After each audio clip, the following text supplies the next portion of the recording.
बहनों, यहाँ पर स्वामी जी श्री रामचंद्र जी महाराज की अनुभव वाणी का प्रसंग समारंभ किया जा रहा है। तो श्रवण मनन एवं निधिध्यासन करने का पुरुषार्थ करें। राम जी वाणी जी में सूर्य प्रकाश पे आपने सुना कल तक कंठ स्थान के ध्यान में साधक का लक्षण, यानी ध्यान जब कंठ स्थान में होता है, शब्द कंठ स्थान में होता है, तो साधक के जीवन में विरह होती है, व्याकुलता होती है, खाना पीना अच्छा नहीं लगता है, नींद भी पूरी नहीं आती है, शरीर एकदम क्षीण हो जाता है, शरीर में जैसे कम चलना, रोमांच होना, शरीर का ठंडा होना आदि ये सारे लक्षण बतलाए गए। बताया कि ऐसी विधि ब्रह्मणी की हुई ब्रह्म जाने के सद्गुरु सोई। साधक के जीवन में जो ब्रह्म प्रकट होती है, उस ब्रह्म को या तो वो स्वयं जानता है या परमात्मा या उसके सद्गुरु जानते और कोई जानता नहीं। ध्यान में जो बातें घटित होती है तो ध्यान करने वाले को पता चलता है क्या हो रहा है, दूसरा समझे तो भी कैसे समझ सकता है। वैसे देखा जाए तो ध्यान करना और ध्यान का अनुभव कठिन नहीं है, लेकिन वो अनुभव की बातें बताना और कठिन है। राम जी, क्योंकि कोई भी बात बताने के लिए शब्द की जरूरत पड़ती है और वहां कोई किसी प्रकार के शब्द होते नहीं, वहां तो सारे शब्दों का अंत हो जाता है जब साधक ध्यान में प्रवेश करता है। तो इसलिए महात्माओं ने थोड़ा वर्णन किया, संकेत, इशारा कि भाई ये साधन इस प्रकार किया जाता है, लेकिन लास्ट में हर एक संत ने ये बात कही कि मैंने जो वर्णन किया है, मैंने जो कहा है उतना ही नहीं है, तो बहुत कुछ, लेकिन जितना कहने में आया उतना मैंने कह दिया।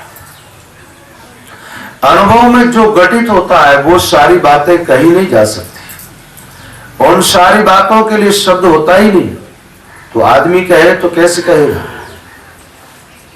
तो बताया गया है कि ब्रह्म के हाल के तो सदगुरु जानते कि साधक स्वयं, और धीरे धीरे ध्यान जब कंठ स्थान पर परिपक्व होता है तो साधक आगे बढ़ता है। ऐसा है कि रुकना नहीं है। मान लीजिए कंठ स्थान पर शब्द का प्रकट होना, कंठ स्थान पर ध्यान लगना, कंठ स्थान पर एक हल्के प्रकाश का अनुभव होना, यहाँ रुकना नहीं है, हमें थोड़ा आगे बढ़ना है। जैसे मान लीजिए एक अंधेरी कोठरी के अंदर हम रह रहे हैं और एक प्रकाश की कोई किरण आ रही है, तो ऐसा अनुभव करो कि ये किरण जहां से आ रही है वहां कोई प्रकाश अलौकिक है, अलौकिक दिव्य प्रकाश की किरण हमें थोड़ी सी प्राप्त हुई है। ऐसे ही कंठ स्थान पर जो भी अनुभूतियां होती है उसको अनुभव करके ऐसा सोचो कि कंठ स्थान पर जो अनुभव हुआ उससे आगे और कुछ विलक्षणताएं हैं और हमें धीरे धीरे आगे बढ़ना चाहिए। तो साधक वहां से ध्यान को धीरे धीरे हटाता है। श्वासोश्वास स्मरण करोगे तो स्मरण करने से आप देखना आवाज कंठ स्थान से आ रही है, ध्वनि कंठ पर प्रकट हुई है, कंठ पे ध्वनि का अनुभव हो रहा है और राम शब्द कंठ स्थान पर दिखाई दे रहा है। धीरे धीरे अब साधक को इस ध्यान को आगे बढ़ाना होगा, क्योंकि यहाँ तो रुकना है नहीं, अनुभव करना। जैसे एक से एक आगे स्थान पर जहां जहां शब्द का अनुभव होता जाए, साधक को धीरे धीरे आगे बढ़ता रहना चाहिए। ऐसी विधि ब्रह्मणी की होई, ब्रह्म जाने के सतगुरु सोई। एक दिवस ऐसी बन आई, शब्द सरक गयो हृदय माई। परम सुख हृदय सेज सुमिरण, परम सुख हृदय पर कासा। जो रवि कीनो तमको नासा, सेज सुमिरन हृदय होई, बायर वेदन जाने कोई। सोवत जागत डोरी लागी, बनवस्ती की शंका भागी। रसना जगा अजप्पा पाया, बाहिर साधन सकल मिलाया। जाग्यो प्रेम नेम रयो नाई, पाई राम दाम गट माई।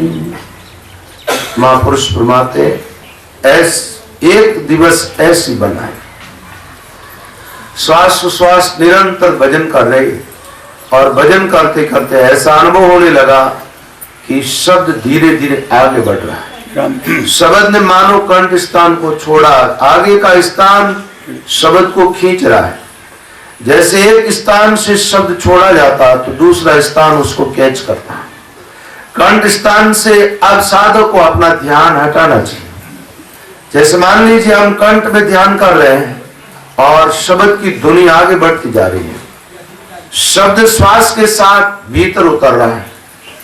एक मध्य स्थान की भी बात आती है संतों की वाणियों के अंदर कि कंठ और हृदय के बीच में, हृदय और नाभि के बीच में ऐसी कुछ बातें हैं, लेकिन बात ये युक्ति पूर्वक है। और स्थान की जहां बात आती है, कंठ से सीधा शब्द हृदय की तरफ जाता है। एक बात है, रुकता वहां जाकर के है जहां स्थान मिले, जहां कोई जगह मिले, ताकि चलता है। कंठ शब्द को छोड़ता है तो शब्द सीधा हृदय में चला जाता है।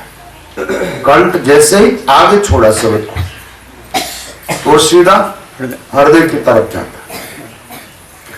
शब्द जैसे भजन करते हो ना, इस बात का ध्यान रखना जो दोबारा आपको पूछना ना पड़ेगा।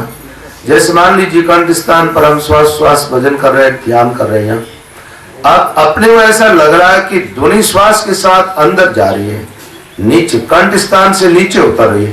पहले तो जब भजन करते थे तो कंठ स्थान पर ही शब्द की ध्वनि सुनाई देती थी, यहां ही शब्द उच्चारण हो रहा था। उच्चारण तो जबान से कर रहे थे लेकिन आवाज यहां से आ रही थी।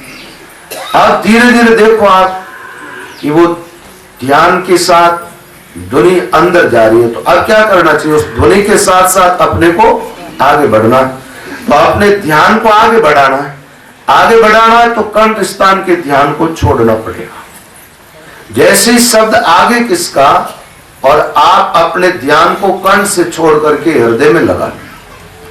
हृदय स्थान में ध्यान लगाओगे और ध्यान लगते ही देखना कि शब्द सीधा कंठ से हृदय में आ गए।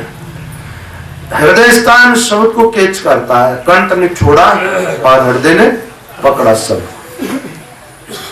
अब ध्यान हृदय में लगाना, श्वास सुमिरन कर रहे, नाम उच्चारण हो रहा है जबान से, और ध्वनि कहां से आ रही है, हृदय से। गहरी आ गई ध्वनि और अंदर उतर गई। कंठ में से आ रही थी, अब कंठ से नीचे चली गई। अब उस ध्वनि को सुनना है कहां पर, हृदय स्थान पर। ध्यान एक ही जगह केंद्रित करना है। जब हृदय स्थान में ध्यान लगाए उस समय कंठ को बिल्कुल भूल जाए कि हमने कंठ पर भी ध्यान किया, बस कर लिया, वो कक्षा हमारी पार हो गई, वहां की पढ़ाई हमारी हो गई, अब हम आगे बढ़ गए। जैसे बच्चे पढ़ाई करने के लिए स्कूल जाते हैं तो साल भर पढ़ाई करें और करने के बाद जब परीक्षा में वो पास हो जाते हैं, पास होने के बाद उस कक्षा को छोड़ देते हैं। कक्षा में जाने में तो वो बच्चे स्वतंत्र है, लेकिन वहां बैठ करके पढ़ाई करने में उनको स्वतंत्रता नहीं है, क्योंकि उस कक्षा को बच्चे पार कर चुके हैं। अब आगे की कक्षा में उनको प्रवेश मिल गया है, तो अब उनके पढ़ाई करने की व्यवस्था कहां पर है, आगे की कक्षा में। पहली कक्षा छूट गई, अब दूसरी कक्षा है, दूसरी कक्षा छूटी तो अब तीसरी कक्षा में प्रवेश मिल गया। ऐसे ही कंठ स्थान छूटा, हृदय में प्रवेश मिल गया। अब हमें ध्यान केंद्रित करना है हृदय स्थान के अंदर। कंठ से हमारे ध्यान को हटा लेना है, हृदय में जाकर के बैठना है। जो ध्यान के बारे में रोज आपको बताया जाता है कि सीधे बैठ करके दिमाग को एकदम ढीला छोड़ करके कंठ स्थान पर ध्यान केंद्रित करना है, कंठ स्थान पर शब्द को सुनना है। अब ध्यान वहां पे नहीं करने का। जब शब्द आगे बढ़ जाए साधक का, एक बात है, मैं यहाँ केवल वाचन कर रहा हूं। क्या कर रहा हूं? महापुरुषों ने जो अनुभव किया वो अनुभव की बातें मैं आप तक पहुंचा रहा हूं। अब आपको ये विचार करना है कि आपकी साधना कहां चल रही है, आपका शब्द कहां पर चल रहा है। आपका शब्द कंठ स्थान पे है तो आज के बाद भी आपको कंठ में ध्यान करना पड़ेगा। शब्द धीरे धीरे आगे बढ़ गया है तो फिर कंठ को एकदम ही छोड़ देना, कंठ स्थान को बिल्कुल भूल ही जाना। अब आगे का ध्यान हृदय का है, फिर अपनी वृत्ति को हृदय के अंदर केंद्रित करना है और ध्वनि को सुनना है हृदय के अंदर, अंदर ध्यान लगाना। आगे बढ़ गए तो ऐसे धीरे धीरे साधक को आगे बढ़ना चाहिए। और हृदय स्थान में जब शब्द प्रवेश कर जाता है तो क्या होता है, महात्मा कहते हैं परम सुख एक दिवस ऐसी बन आई शब्द सरक गयो, ऐसी बनी कि शब्द कंठ को छोड़ करके और हृदय में प्रवेश किया। अच्छा, हृदय में शब्द ने प्रवेश किया तो अनुभव क्या हुआ? हर एक स्थान अपना महत्व, अपनी महिमा बताता है। तो कंठ ने अपनी बात बता दी। कंठ स्थान पर शब्द आता है तो क्या होता है? ब्रह होती है, खान पान अच्छा नहीं लगता, बातचीत करनी अच्छी नहीं लगती है ना? लेकिन हृदय स्थान में जब शब्द प्रवेश करता है तो इससे एकदम उल्टा होता है। जो कंठ में घटना घटित हो रही थी उससे उल्टी घटना घटित होती है हृदय स्थान के अंदर। कंठ की बात बताई तो ये बात बताई कि कंठ स्थान बहुत कठिनाई, और हृदय में आने की बात बताई तो बताया गया परम सुख। हृदय के अंदर परम सुख की प्राप्ति होगी। परम सुख का अर्थ क्या होता है? सुख तीन प्रकार का माना गया है। कितने प्रकार का? तीन प्रकार का। तीन प्रकार के सुख में बताया जाता है, एक तामस सुख, दूसरा राजस सुख और तीसरा है सात्विक सुख। तामस सुख शरीर के ऐश आराम को कहते हैं और राजस सुख इंद्रियों के सुखों को कहते हैं। सात्विक सुख जो कहते हैं मन के सुख को कहते हैं, मन सुखी हो जाए। अंत्यकाल में एक सुख की लहर बढ़ती है। अंत्यकाल से जब दुख हट जाता है, जब साधु को सुख का अनुभव होता है, मानसिक सुख जिसको कहते हैं, मन का सुख, बुद्धि का सुख, चित्त का सुख, तो ऐसा सुख प्राप्त होता है तो ये सात्विक सुख माना गया है। लेकिन यहाँ परम सुख की जहां बात आई है वो सात्विक सुख से भी बढ़ करके सुख होता है। आप कहेंगे सात्विक सुख से बढ़ करके सुख कैसे हो सकता है? देखो, सात्विक सुख में क्या होता है, सुख मिला आपको, जैसे ध्यान लगेगा तो सुख की अनुभूति होगी, और ध्यान से हटे तो वापस दुख घेर लेगा, वही काल कलेश घेर लेगा। इसलिए वो सुख परम सुख नहीं है, क्योंकि गुण जो है, गुणों में निरंतर परिवर्तन होता रहता है। गुण एक रस रहते ही नहीं, न सतोगुण एक रस रहता है, न तमोगुण एक रस रहता है, और न सतोगुण एक रस रहता है।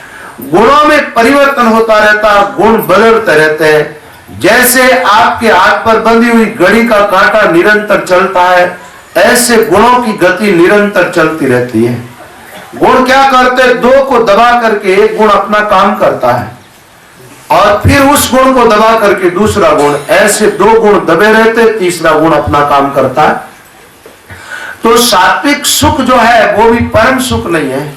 परम सुख के बारे में महात्माओं ने कहा है वो आत्यंतिक सुख होता है।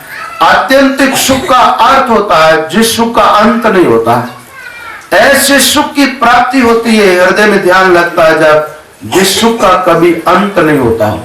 और जो सुख दुख में बदल जाता हो, जो सुख हमें रुला देता हो, जो सुख हमें क्लेश में पहुंचा देता हो, समझना चाहिए वो कितना भी अच्छा सुख था, लेकिन वो सात्विक सुख था। वो आत्यंतिक सुख नहीं था, वो आत्मा का सुख नहीं था। ये आत्यंतिक सुख जो है, इस सुख का जब हम भोग नहीं करते तब यही सुख आगे जाकर के आनंद में बदल जाता है। क्या होता है? आनंद। सात्विक सुख का भोगान होता है, सुख का भोक्ता कौन होता है? मन।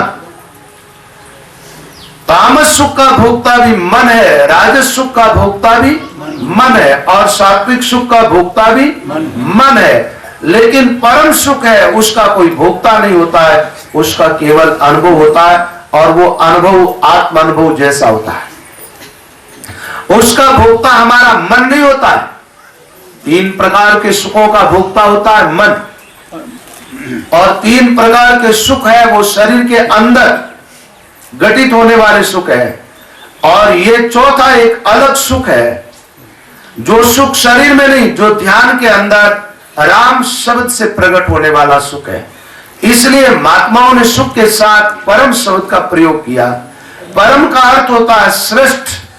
3 प्रकार के जो सुख बताए, उन तीनों प्रकार के सुखों में श्रेष्ठ, इन तीनों प्रकार के सुखों से बढ़कर सुख, इसलिए उस सुख के साथ शब्द जोड़ा, परम सुख। जिस सुख का अंत न हो। एक बात है, जो सुख आत्मा से प्रकट होता है, भला उस सुख का कभी अंत होता है? और उस सुख का अंत कैसे होगा? क्या आत्मा का कभी अंत होता है? जो सुख परमात्मा से प्रकट होता है, तो क्या परमात्मा का भी कभी अंत होता है? परमात्मा में भी कोई परिवर्तन होता है? जो सुख आत्मा और परमात्मा से प्रकट होता है, उस सुख को हमारे महात्माओं ने परम सुख कहा है, उस सुख को आत्यंतिक सुख कहा है। और वो भी सुख जब एक करवट बदलता है थोड़ी सी, उस समय वो आनंद हो जाता है।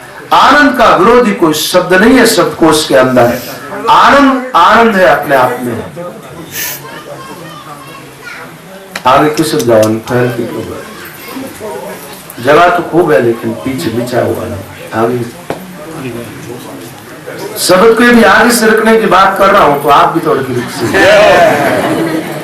आज अपन विकंडिस्तान को छोड़ा है, तो आप भी थोड़ी जगह छोड़ो। बोलो रहा परम सुख। एक बात है, इसके पहले की जो यात्रा थी, वहां कोई प्रकाश नहीं था, वहां अंधेरे में यात्रा हो रही थी हमारी। आप जानते हो कई गुफाएं ऐसी है जिसमें जाओ तो घना अंधेरा छाया हुआ होता है, क्योंकि वहां कोई प्रकाश बाहर से आने की व्यवस्था नहीं। अब ऐसी गुफा में हम प्रवेश किए हैं जहां बाहर से प्रकाश तो वहां भी नहीं पहुंचता है, लेकिन वहां भीतर कोई प्रकाश प्रकट हो गया है।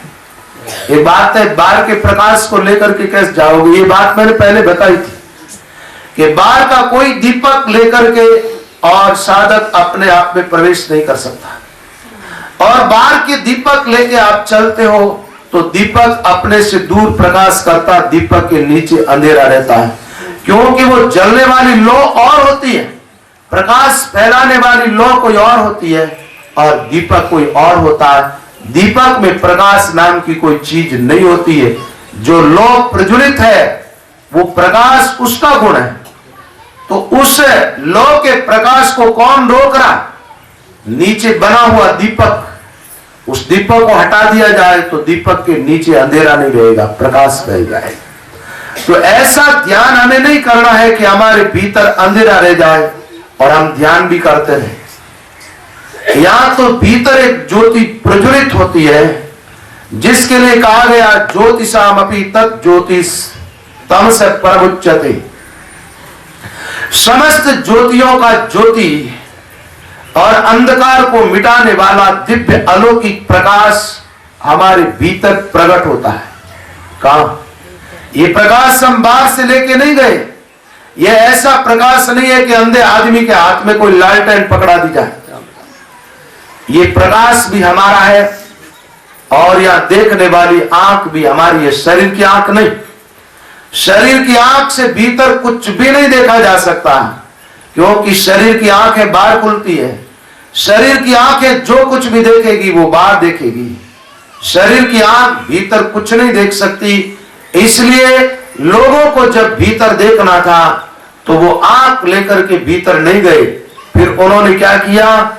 भीतर देखने के लिए कुछ यंत्र तैयार किए, और वो यंत्र जो है भीतर की चीजों को कैच करे, और फिर वो यंत्र दिखाए तो फिर भी आंख तो बाहर ही देखेगी, अंदर नहीं देख सकते। यंत्र भले दिखा दे, लेकिन जिस अध्यात्म की मैं बात कर रहा हूं, जिस ध्यान की मैं बात कर रहा हूं, जिस अंतर यात्रा की बात कर रहा हूं, जिस अंतर के दिव्य अलौकिक प्रकाश की बात कर रहा हूं और उस प्रकाश को देखने की बात कर रहा हूं, आज दिन तक कोई ऐसा यंत्र इस धरती पर पैदा नहीं हुआ है। आज दिन तक कोई ऐसा यंत्र किसी वैज्ञानिक ने नहीं बनाया जो इस घटना को देख सके और देख पाएगा भी नहीं, क्योंकि ये जो घटना घटित होती है ये आत्मा में होती है। ये जो प्रकाश प्रकट हुआ है ये प्रकाश आत्मा का प्रकाश है, और यहाँ जो सुख प्रकट हुआ है ये सुख भी आत्मा का प्रकाश है। यो अंतर सुख है, अंतर आराम, अंतर ज्योतिर्मय भी है। स योगी ब्रह्म निर्वाणम ब्रह्मभूतोधिगच्छति। ब्रह्मभूतोधिगच्छति का अर्थ होता है ब्रह्म रूप होना। इस ध्यान में आप प्रवेश कर जाओगे, आप अनुभव करोगे कि मैं तो परमात्मा रूपी हूं, मुझसे परमात्मा अलग है ही नहीं। जिस प्रकार पंचभौतिक शरीर को आप देखते हैं तो ये शरीर पंचभूता में दिखाई देता है, ऐसे आप ध्यान में देखोगे अपने आप को तो लगेगा कि मैं तो परमात्मा के साथ बिल्कुल एक हूं। ब्रह्मभूत का अर्थ होता है ब्रह्म के साथ एक हो जाना, बिल्कुल एकता का अनुभव होने लगेगा। लेकिन एक बात है, तुम केवल शब्द का ही ध्यान करोगे तो ये घटना कैसे घटित होगी। शब्द के साथ आत्मानुभूति जरूरी है, ध्यान के साथ आत्मानुभूति बहुत जरूरी है, क्योंकि शब्द के साथ हम अंदर जाते किस लिए। हम मान लीजिए हम प्रकाश करके और अपने घर की अंधेरी कोठरी में कुछ खोज रहे हैं, क्या खोज रहे हैं, खजाना। तो वहां प्रकाश की व्यवस्था करना और वहां जो मेहनत की जाती है खजाना पाने के लिए मेहनत की जाती है, ऐसे ही नहीं, ऐसे ही मेहनत करो कि खोदो घर को, प्रकाश जगाओ और फिर बाहर आ जाओ, क्या अर्थ निकलेगा। तो यहाँ प्रकाश जो है वो स्वयं का प्रकाश है, इसलिए और कोई उस प्रकाश को नहीं देख सकता। आपकी वृत्ति भी देखेगी तो क्या देखेगी, क्योंकि वृत्ति का तो वो साक्षी है और वो दृष्टा है, तो वो दृश्य कैसे हो सकता है। वो किसी का दृश्य नहीं होगा, वो दृष्टा है, दृष्टा ही रहेगा। इसलिए स्वयं का अनुभव स्वयं के द्वारा होता है। ज्योति कौन सी है, ये अंतर आत्मा, जो भीतर की आत्मा है, आत्मा की ज्योति का अनुभव हुआ। ये अंतर सुख, सुख कौन सा, भीतर आत्म सुख जिसको कहते हैं। कई बार आप लोगों ने ऐसे शब्द तो सुने होंगे, आत्म सुख, लेकिन आत्म सुख के बारे में पहचान नहीं हुई। आत्म सुख की कभी अनुभूति नहीं हुई लोगों को जब भी अनुभूति हुई तो शारीरिक सुख की अनुभूति हुई, इंद्रियों के सुख की अनुभूति हुई, अंतःकरण के सुख की अनुभूति हुई, लेकिन आत्म सुख की अनुभूति करने वाले लोग बिरले होते हैं। हजारों में लाखों में एकाध कोई आत्म सुख में प्रवेश पाता है, बाकी तो सब बार बार ही रहते हैं, बाहर से वापस लौट जाते हैं। मैंने एक बात आप लोगों को बता दी थी, भीतर राम शब्द के अलावा और कुछ भी आप देखोगे तो और तो सब कुछ दिखाई देने लग जाएगा। लेकिन मैं जो आपको बताने जा रहा हूं ये घटना जीवन में घटित नहीं होगी, और इस घटना का घटित होना बहुत जरूरी है। सही अर्थों में देखा जाए तो ध्यान यही है, भीतर का प्रकाश, ध्यान यही है, भीतर का सुख, भीतर का आराम, भीतर का विश्राम, भीतर की ज्योति, भीतर परमात्मा के साथ एक हो जाना। तो यहां बताया गया परम सुख, हृदय में शब्द प्रवेश किया, हृदय स्थान में ध्यान लगा, परम सुख मिला। अब हृदय में ध्यान करें और वो आदमी रोता हुआ नजर आए तो आप क्या कहोगे, क्या ये ध्यान करने वाले के लक्षण है? नहीं है। हाँ, कंठ में ध्यान करने वाला साधक रो सकता है, वहां तो रोना ही रोना, यहां अंधेरा है ना, जब तक तो रोएगा आदमी, लेकिन प्रकाश में प्रवेश पाने वाला क्यों रोए। परम सुख, और सुख जो है, सुख का अनुभव, जैसे मान लीजिए आप रसगुल्ले खाओ, गुलाब जामुन खाओ, अंधेरे में खाओ तो मीठा ही लगता है। आप सच बताएं कि आपको भोजन करने में रस प्रकाश में ज्यादा आता है, अंधेरे में प्रकाश में आएगा। अंधेरे में भोजन के पदार्थ वही होते हैं, कोई बदलता नहीं है। अंधेरे में भी आप चाहे तो भोजन कर सकते हैं, और भोजन करने से भूख जरूर मिटती है। अंधेरे का भोजन भी भूख तो मिटाता है। लेकिन अंधेरे का भोजन सुखद नहीं होता है, प्रकाश का भोजन अच्छा होता है। इसलिए लोग भोजन करते हैं उस समय प्रकाश प्रकट करते हैं।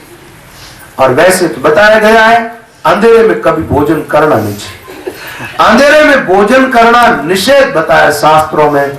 भोजन करना है प्रकाश में भोजन करना चाहिए। पुराने जमाने में दीपक का प्रकाश करते थे, आजकल व्यवस्था है लाइट की। पहले जो कहते थे रात्रि भोजन नहीं करना चाहिए, मैंने कहा अभी तो इतना कोई वैसा नहीं, पहले अंधेरा रहता था इसलिए लोग रात्रि में भोजन करें प्रकाश, लेकिन चातुर्मास में नहीं करना चाहिए। कारण कि उस प्रकाश के अंदर भी कीड़े होते हैं। ये जो दिन का प्रकाश है ना, इसमें आप देखेंगे वो कीड़े नहीं होते जो प्रकाश से प्रभावित होते हैं। वो कीड़े क्यों नहीं होते हैं? उन कीड़ों को जब चारों तरफ अंधेरा दिखता है, एक जगह प्रकाश दिखाई देता है, वो सारे कीड़े उस प्रकाश की तरफ आते हैं। और दिन में सब जगह प्रकाश होता है, तो प्रकाश चाहने वाले कीड़ों को सब जगह प्रकाश ही प्रकाश दिखाई देता है। एक बात है, सर्वत्र परमात्मा का अनुभव नहीं होना तो लाइट के कीड़े बन जाओ। क्या सर्वत्र जब तक प्रकाश का अनुभव ना हो परमात्मा का, तब तक एक काम करो, जैसे लाइट का कीड़ा जहां लाइट प्रकाश होता वहां जाता, ऐसे हृदय में जाओ आप, हृदय का जो प्रकाश है उस प्रकाश में जाकर के प्रवेश करना और एक जगह अपने को स्थिर हो जाना। जब तक उस स्थान में परिपक्वता न आ जाए उस स्थान को छोड़ना नहीं। ध्यान करने का सीधा अर्थ है वृत्ति एक ही जगह केंद्रित करें, एक जगह से हटाए नहीं। यही ऐसी संस्थाएं जहां ध्यान बाहर करवाया जाता है, वो लोग क्या करते हैं, जैसे ब्रह्मा कुमारी वालों को देखो आप, वो एक बिंदु पे ध्यान करवाते हैं। बिंदु के ध्यान कराने का मतलब इस बिंदु पे तुम टिका दो सुरती को, जिससे क्या होगा एकाग्रता बन जाए। लेकिन मैं ऐसी कोई बिंदी की बात नहीं करूंगा कि बिंदु पे बिंदी पे ध्यान करे या कोई शब्द पे ध्यान करे, वो बाहर का ध्यान बिल्कुल ही नहीं करना। बाहर से तो पूरे के पूरे हट जाना है, बाहर की इंद्रियों को बाहर से एकदम रोक लेना है और शरीर भी एकदम स्थिर हो जाए, जब ही तो ध्यान में प्रवेश मिलता है साधक को। तो अपने आप में जाना है और ये प्रकाश आप विचार करेंगे, प्रकाश दिखाई दे रहा है हृदय के अंदर, तो प्रकाश को देखने वाला कोई और हो गया। आप नहीं जानते, देखने वाला और दिखने वाला दोनों बात एक ही होते हैं। क्या होता है, अपन श्वासोश्वास राम राम करते हैं ना, तो कंठ स्थान में राम शब्द को देख रहे थे, सही शब्द उच्चारण हो रहा नहीं है, उस राम शब्द पर ध्यान। आप हृदय में जाओगे तो बदलेगी ये गति, हृदय में केवल ध्वनि तो दिखाई सुनाई देगी लेकिन राम शब्द नहीं, वहां तो दिव्य प्रकाश दिखाई देगा। वो प्रकाश बोल रहा है ऐसा मान लो, जैसे सूर्य है ना, इस सूर्य के अंदर से मान लो कोई ध्वनि प्रकट हो रही है, ये तो सूर्य है, सूर्य में कोई ध्वनि प्रकट नहीं होती है।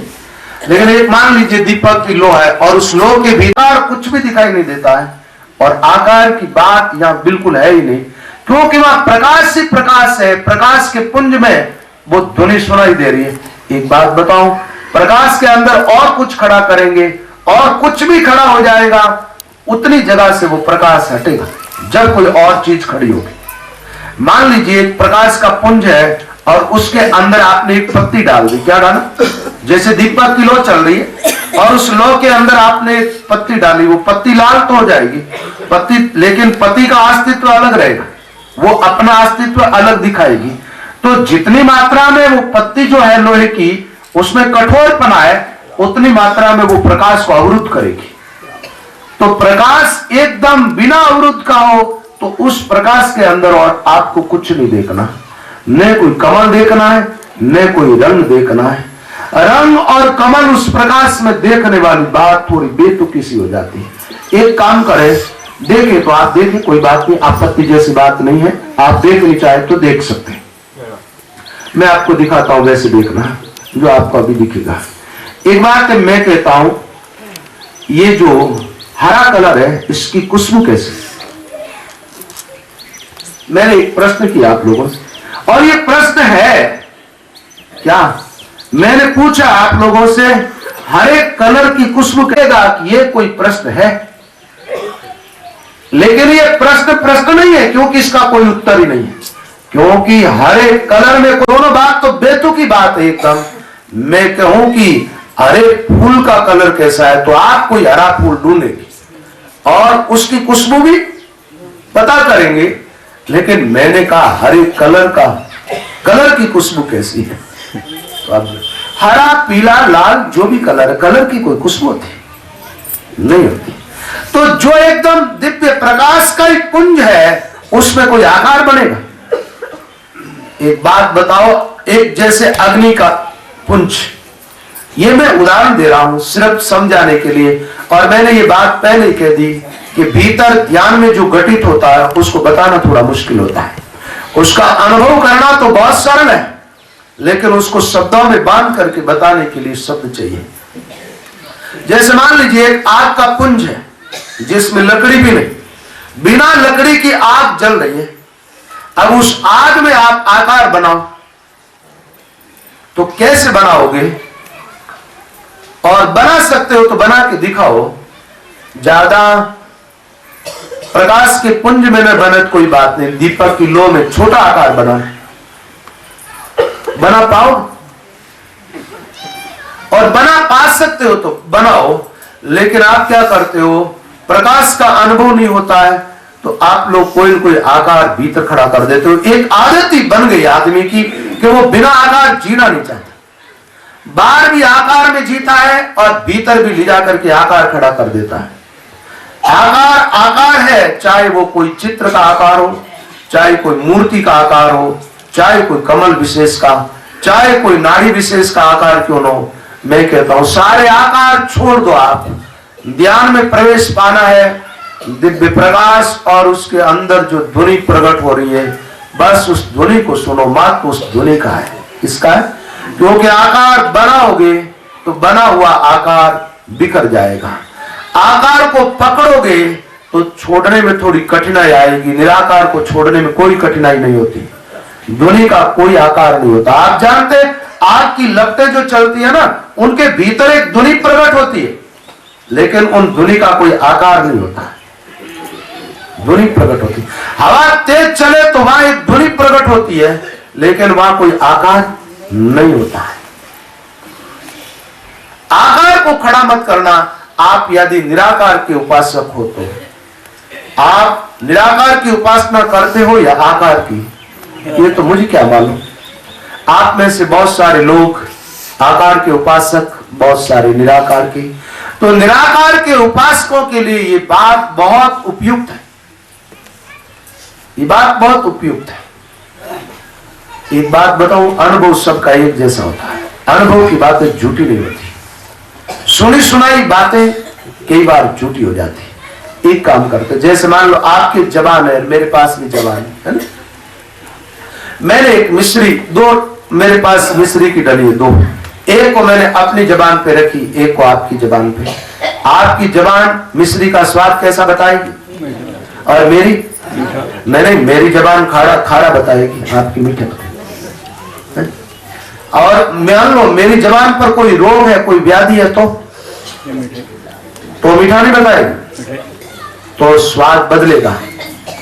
पित्त के रोगी को मिश्री कड़वी लगती है, मिठास नहीं। और ताकि स्वस्थ लोग जो है उन सब की जबान पर मिश्री मिठास ही प्रकट करेगी। यही बात है। तो ध्यान में जो घटना घटित होगी, चाहे आज का कोई साधक कर रहा है ध्यान, चाहे 500 साल पहले किसी महात्मा ने किया है, सबके जीवन में घटना एक ही जैसी घटित होगी। और हट करके कोई घटित हो रही है तो वो क्या हो रहा, आप मेरी बात की तरफ ध्यान दे पूरा। हट करके कोई बात है तो उसमें कोई न कोई राज है। वो जवान स्वस्थ नहीं है, पित्त की व्याधि है शरीर के अंदर, तो वो मिठास के बारे में और कोई बात बताएगी। बोले मिश्री नहीं, और मिश्री नहीं, ये कोई नमक लगता है, ये कोई और ही पदार्थ है जो मुझे तो कड़वा लग रहा है, मुझे तो मिठास बिल्कुल नहीं आ रहा है। नहीं तो मिठास सबकी जबान पर, मिश्री तो मीठी है। जैसे ज्वर के जोर से भोजन की रुचिता है। एक काम करें, पित्त का रोगी जो होता है ना, उसको क्या करना चाहिए? उसको मिश्री कड़वी लग रही है, उस रोगी को बार बार मिश्री खिलाओ, मिश्री मीठी लगने लगेगी। कब? मिश्री पित्त का इलाज भी है। पित्त के रोगी को ज्यादा मिश्री खिलाई जाए, धीरे धीरे उसका रोग शांत होगा और मिश्री में मिठास आने लगेगा। ध्यान में कोई साधक और कुछ देख रहा है, ऐसे साधक को बार बार यह समझाया जाए कि ध्यान में देखने के लिए कुछ नहीं होता है, क्योंकि दिखाई देने वाली सब माया होती है। दिखाई देने वाला तुम्हारा स्वरूप नहीं है, तुम्हारी आत्मा नहीं है। इसलिए तुम देखो मत, देखना बंद करो, केवल ध्वनि सुनो।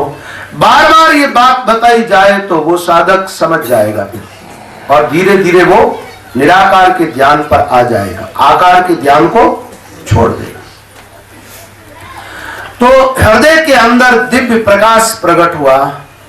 इस प्रकाश के अंदर ध्वनि का अनुभव कर रहा साधक। एक बात देखा जाए तो यहाँ ये प्रकाश आत्मा का प्रकाश है। आत्मा से आत्मा को, आत्मा के प्रकाश का अनुभव और ध्वनि का अनुभव हो रहा है। अब साधक धीरे धीरे देह से छूटा, थोड़ा देह से छुटकारा पा रहा है। अब यहाँ जितना ध्यान ज्यादा समय रहेगा, प्रकाश उतना बढ़ता जाएगा। देखो यहाँ प्रकाश की बात कई जगह, कई संतों की वाणी में आती है कि दीप प्रज्वलित हुआ है हृदय के अंदर, तो उनको कैसा दिखाई दे रहा? दीपक नहीं, बिना दीपक की लौ दिखाई दे रही।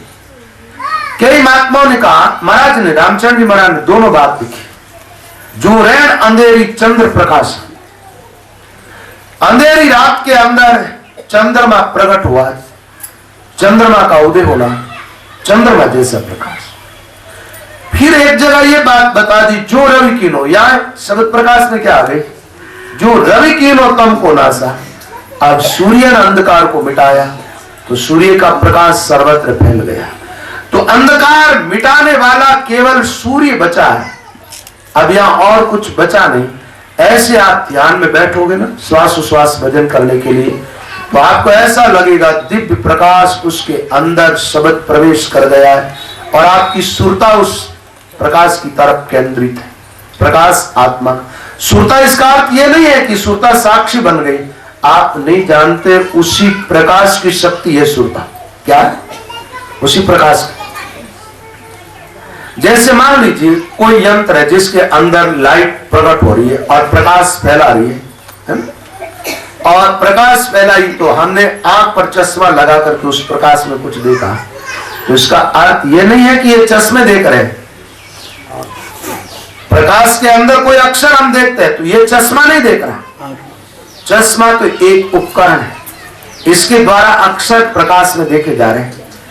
ऐसे ही सुरता कोई ऐसा उपकरण है जिसके द्वारा उस दिव्य प्रकाश को हम देख रहे हैं। लेकिन सुरता किसकी है? सुरता में नूर किसका है? सुरता की चेतना कौन है? वो है आत्मा। और साधक हृदय के अंदर दिव्य प्रकाश में ध्यान कर रहा, परम सुख, श्रेष्ठ सुख का अनुभव हुआ। एक बात है, यहां आप चले जाओगे तो धीरे धीरे दुनिया के दुख से छुटकारा मिलने लगेगा। दुख से छुटकारा पानी चाहो तो सुख में प्रवेश करो, और है कहां? वो सुख तुम्हारे भीतर बताया गया, बाहर नहीं। आप टीवी देखने बैठते विचार करते हो, सुख मिलेगा, आंखें थक जाएगी थोड़ी देर के बाद टीवी देखते हुए। आप संगीत सुनने लगते हो, विचार करते हो, सुख मिलेगा, कान थक जाते थोड़ी देर के बाद, फिर कानों को सुनना अच्छा नहीं लगता। आप जबान से मधुर पदार्थों को खाते हैं, सुख मिलेगा, लेकिन जबान स्वाद बताना बंद कर देती थी, ज्यादा स्वाद रखो तो। यहां सब जगह जो सुख है वो परिवर्तनशील है, वास्तविक सुख है ही नहीं। बताया गया, विषय इंद्रिय संयोगा यदग्रे अमृतोपम परिणामी विश्व तत्सुखम राजसम स्मृतम। विषय और इंद्रियों के संयोग से मिलने वाले सुख साधन काल में, भोग काल में अमृत जैसा प्रतीत होता है, लेकिन परिणाम विष जैसा निकलता है।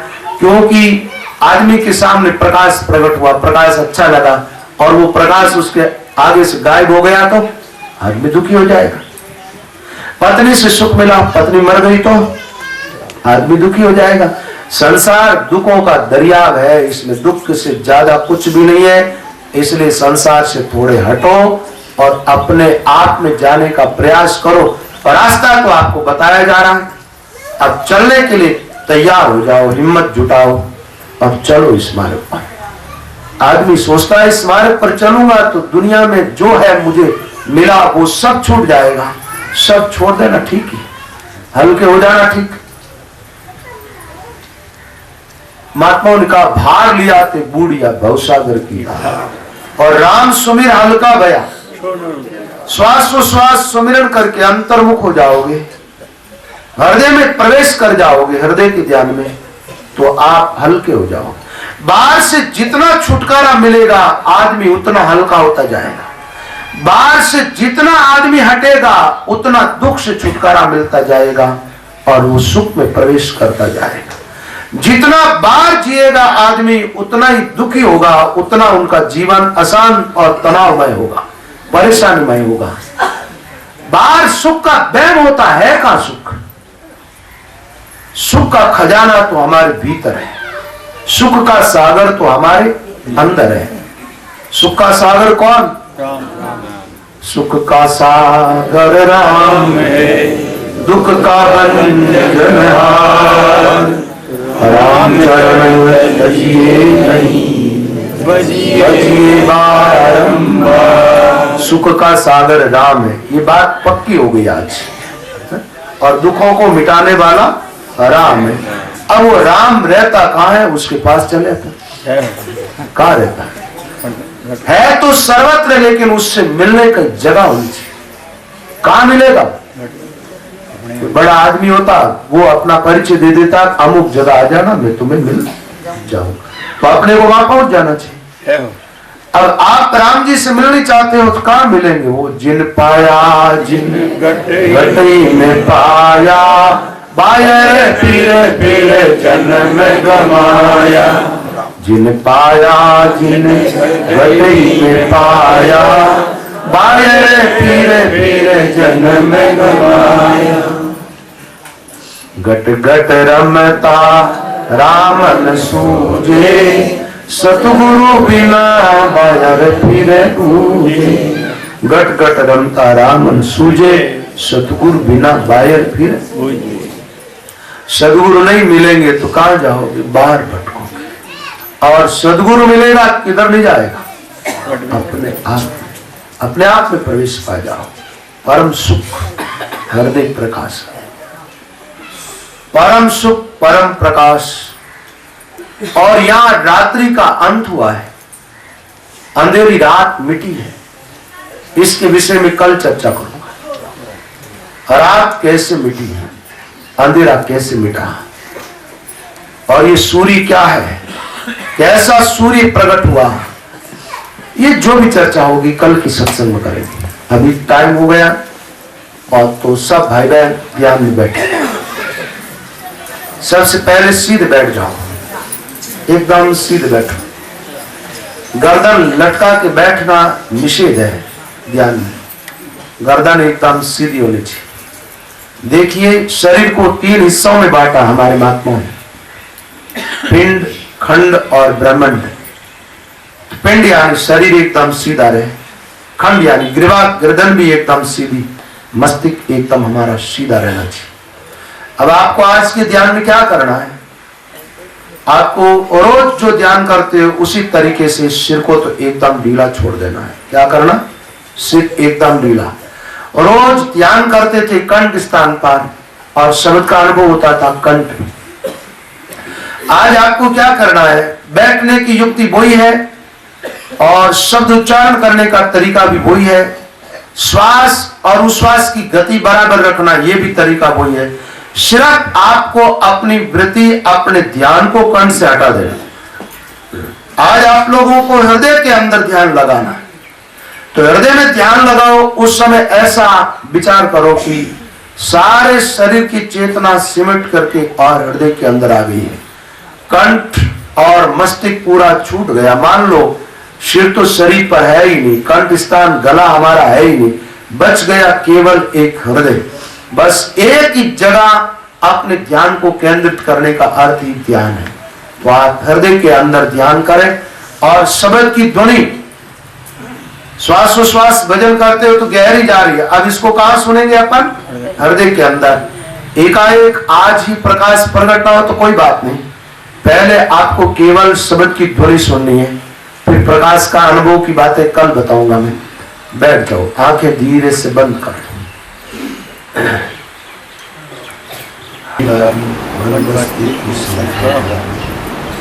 रसना जपा अजप्पा पाया, कायर साधन सकल बिनाया। जाग्यो प्रेम नेम रही, पाई राम धाम कटनाई। और स्थान पाए विश्राम सब।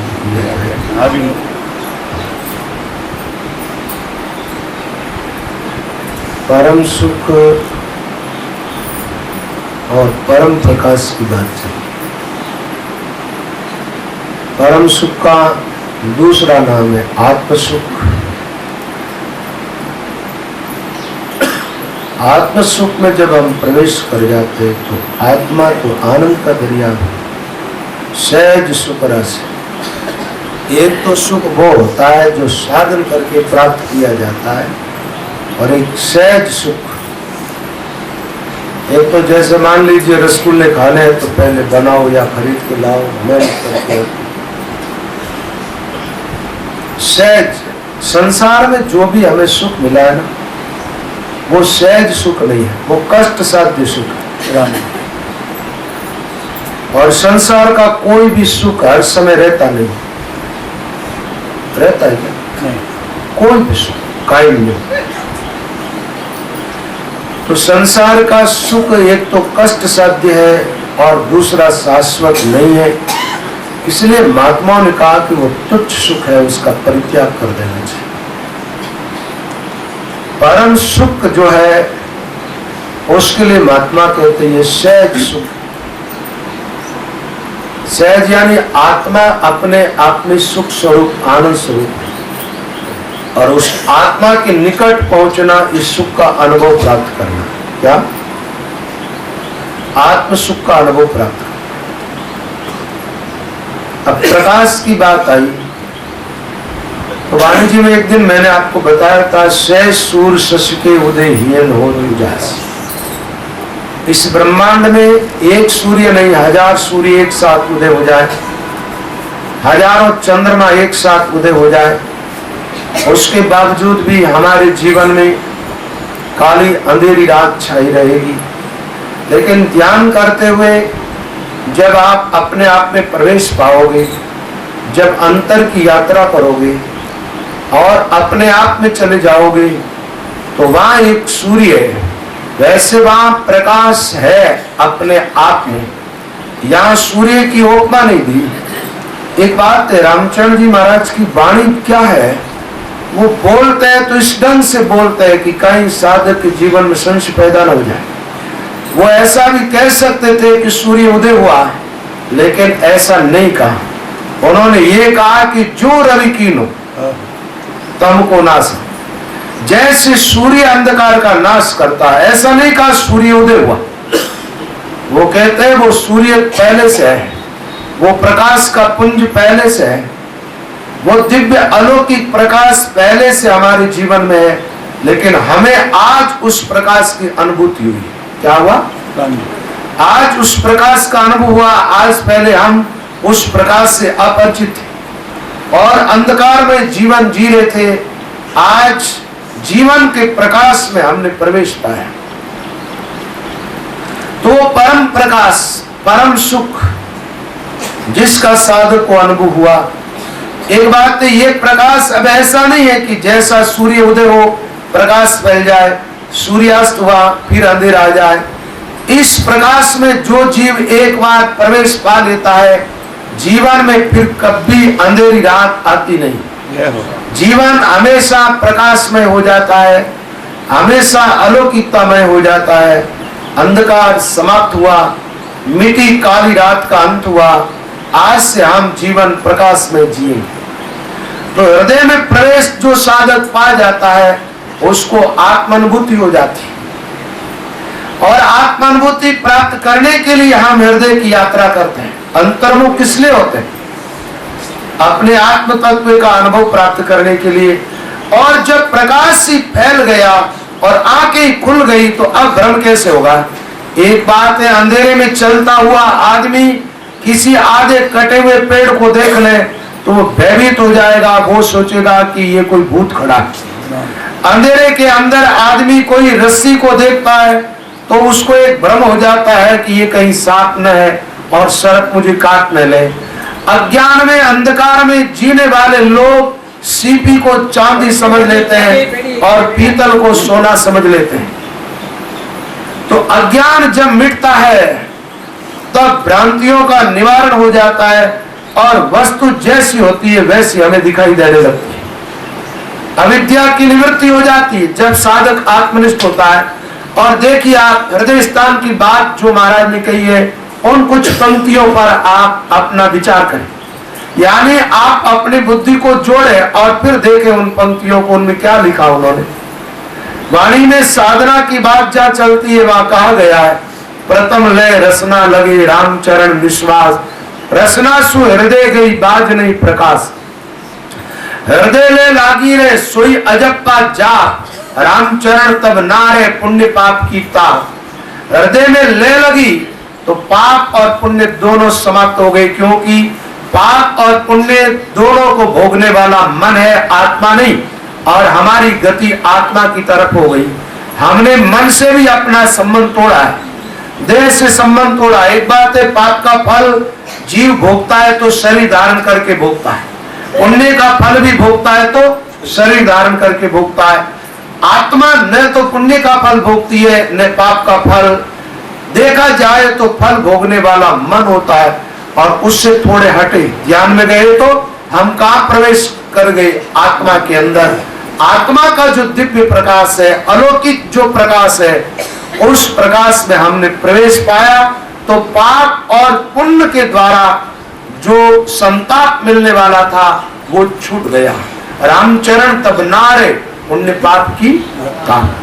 एक बात है, आदमी सोचे कि पाप मिट जाए पुण्य बचा रहे, आदमी सोचे कि लोहे की सांकलें टूट जाए और सोने की सांकल बची रहे, सांकलें दोनों टूटेगी। जब मोक्ष को प्राप्त करोगे तो पाप तो पहले ही नष्ट हो जाएगा और पुण्य को पीछे छोड़ करके मोक्ष में प्रवेश करना पड़ेगा।